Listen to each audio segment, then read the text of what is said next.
Graças ao uso sistemático de materiais educativos, reforçado com diferentes meios e formas de comunicação. O que significa essa parte da explicação sobre EAD? Significa que o uso sistemático de materiais educativos significa que na aula de educação à distância, o professor não vai utilizar como numa aula presencial simplesmente o quadro, o giz, vou colocar assim, e um livro ou uma apostila que os alunos usam normalmente numa educação presencial. Na educação à distância, o professor usa vários diferentes meios diferentes, formas diferentes, materiais educativos. Quais são esses materiais educativos? Usa apostilas em PDF, usa apresentações em PowerPoint, usa vídeos, usa sons, imagens, sons e imagens gravadas. Então a aula fica bem mais interativa, bem mais gostosa. E com diferentes meios e formas de comunicação. O que seriam esses meios ou formas diferentes de comunicação que se utiliza na educação à distância? Se utiliza a internet, hoje está muito em alta, a internet foi uma ferramenta importante para a disseminação da educação à distância, mas além da internet se usam DVDs que são enviados para pessoas por correio, para os alunos por correio, ou até, vou colocar a televisão, é um meio que no Brasil se utilizou demais, até inclusive através de telecursos, para disseminar a educação e a cultura nas décadas anteriores. O rádio, que eu até vou falar um pouquinho sobre a história da educação, e vou salientar que aqui no Brasil nós somos diferentes, nós somos o primeiro país a implantar a educação à distância através de rádio e não através de carta.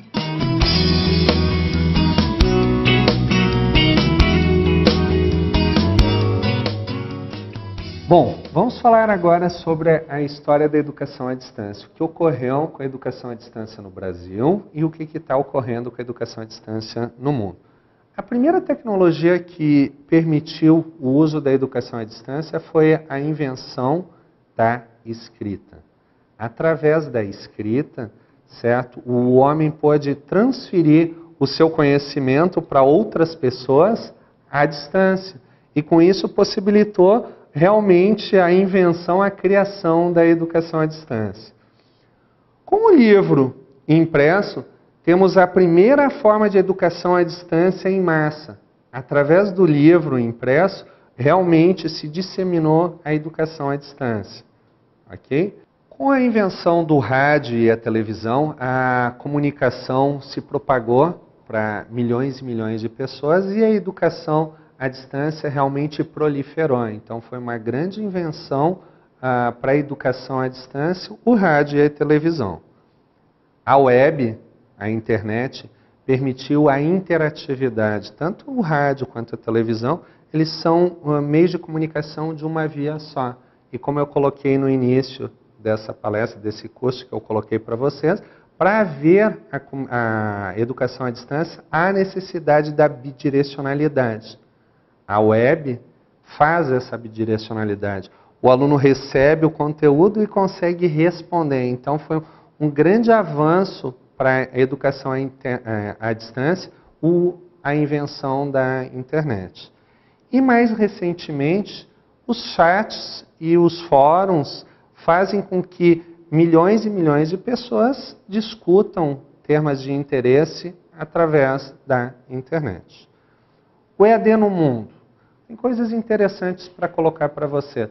A primeira a forma reconhecida de educação à distância ocorreu em 1833 na Suécia, através de um curso por correspondência de contabilidade. Mais de 150 anos atrás, então já havia na Suécia um curso de correspondência para o aluno aprender contabilidade. Em seguida, na Alemanha, se aprendia francês, ou seja, a educação à distância para aprender línguas já no século passado, há quase 150 anos atrás, já ocorria. Aqui no Brasil ocorreu uma peculiaridade. Como eu coloquei antes para vocês, em todo o mundo a educação à distância iniciou através da carta, através da modalidade do correio. uma pessoa passando a educação, mandando, e a outra recebendo, o aluno recebendo e respondendo a carta, tendo o feedback. No Brasil, a educação à distância iniciou com o rádio, através do rádio. Isso aí foi lá em 1934, que instalou a Rádio Escola Municipal no Rio de Janeiro. Estudantes tinham acesso a folhetos e esquemas de aula antes de ir para as aulas da faculdade.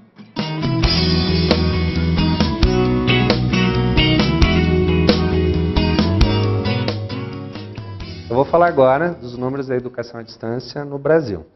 Bom, segundo dados da ABED, Associação Brasileira de Educação à Distância, no ano de 2008, tivemos mais de 2,5 milhões de alunos fazendo cursos reconhecidos pelo Ministério da Educação no Brasil.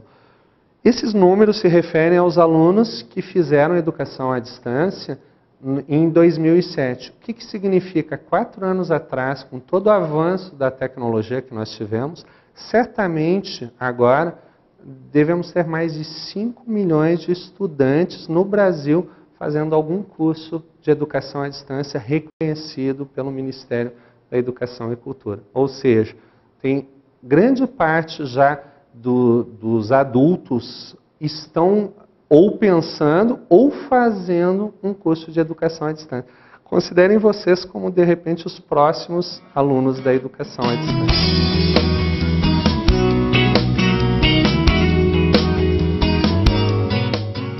Agora eu vou fazer uma comparação entre o EAD e a educação presencial.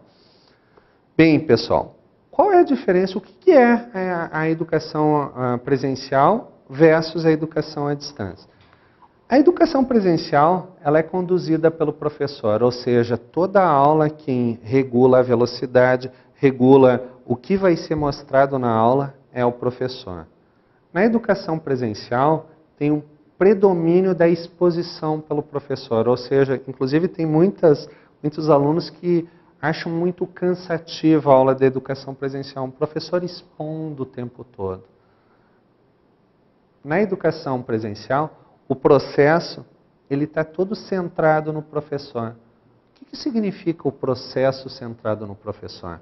Significa que o professor diz o que o aluno vai aprender, da forma com que ele vai aprender e com a velocidade com que o aluno vai aprender. Então isso aí faz com que realmente a educação é um limite da educação presencial. Na educação presencial também ocorre algo interessante. Ao mesmo tempo, no mesmo lugar, existe o convívio entre o professor e o aluno. Ou seja, está todo mundo no mesmo ambiente, aprendendo aquilo que o professor está colocando, ao mesmo tempo e no mesmo lugar. O ritmo, como eu coloquei antes, do processo de aprendizagem na educação presencial, tudo parte pelo professor. Se o professor falar muito rápido, como eu estou falando nesse momento, o que acontece? O aluno vai ter que acompanhar essa velocidade. Se o professor falar bem devagar, o aluno vai acompanhar essa velocidade. Ou seja, quem dita a velocidade é o professor. Certo? Bom, contato face a face do professor com o aluno. Toda aula, como vocês sabem, vocês são alunos de educação presencial, o professor tem contato face a face com o aluno. Certo? É algo interessante, até eu diria que é algo positivo da educação presencial. E a elaboração e o controle de correções e avaliações feito diretamente pelo professor. Na aula presencial, quem corrige, quem dá a nota para o aluno é o professor. Ou seja, o professor está na sala de aula avaliando, passando uma prova, passando um exercício, e ele que dá, nesse momento, a avaliação do professor, do aluno. Nesse caso, claro, eu vou colocar depois como é que funciona na educação à distância para vocês compararem os dois.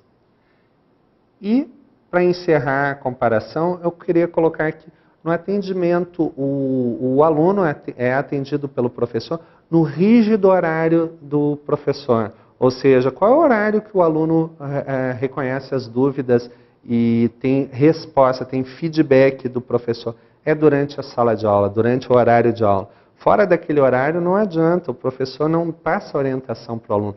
Ou seja, a educação presencial ela é rígida nesse aspecto.